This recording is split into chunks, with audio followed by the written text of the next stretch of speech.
If you ask a child who their favorite superhero is, there's a pretty decent chance that he or she will say Batman. The gadgets, the Batcave, the signal in the sky, everything about Batman just has this alluring charm about it.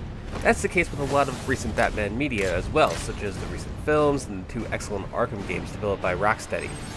And here we have Batman Arkham Origins, the prequel to Batman Arkham Asylum and Batman Arkham City. The Arkham series has been passed on from Rocksteady Studios to the rookie studio WB Games Montreal, and they have some pretty big shoes to fill. If you are unaware, the previous Arkham games put you in control of Batman while he tries to fight the Joker on his own terms. The highlight of these games was the stylish combat. Batman generally had two approaches: you could either run in punching, or you could sneak in and take out thugs one at a time. For better or for worse, Batman Arkham Origins takes a if it's not broken, don't fix it approach, as it plays out nearly the exact same as the previous games.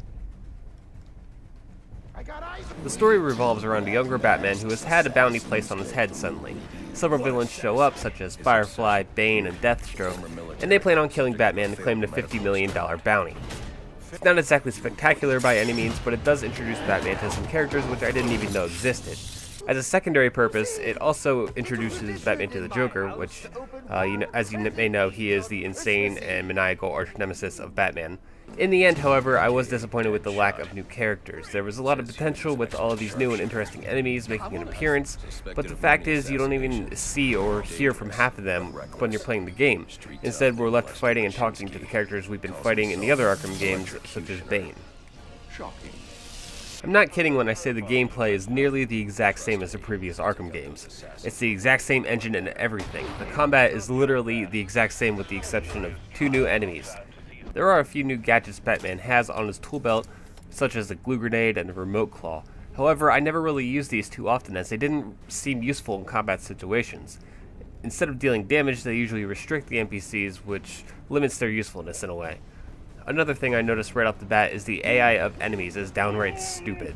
Their cone of vision is extremely narrow, and they have zero peripheral vision.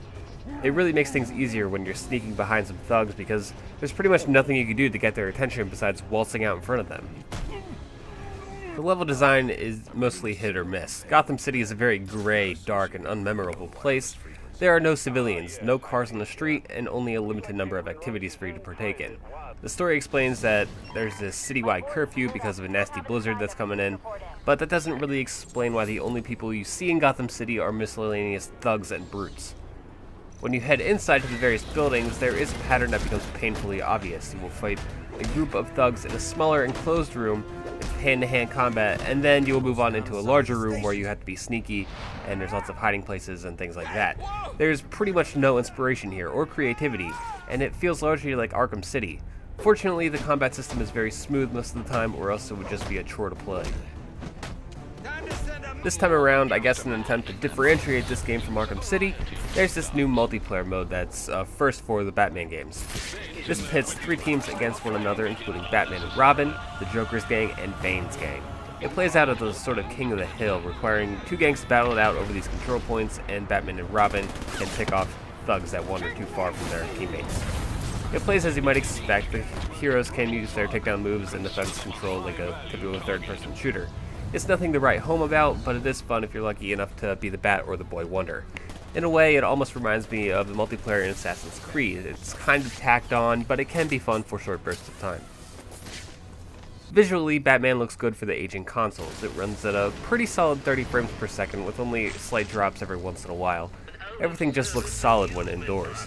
Fortunately, the same can't be said for roaming about Gotham because it looks all gray and drab, and to be honest, it just looks boring.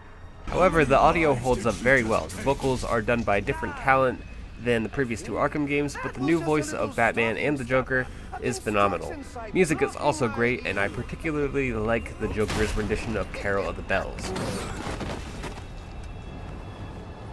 But this one is... In a way, Arkham Origins is nearly the exact same game as Arkham City. There just isn't enough new content to make Origins feel like a worthy successor to Arkham City, and there aren't enough characters, takedowns, gadgets, or environments to make it feel like a different experience. That doesn't mean it's a bad game per se, but it is a huge disappointment to have to wait 2 years for a new Batman game, only to have it seem like an expansion.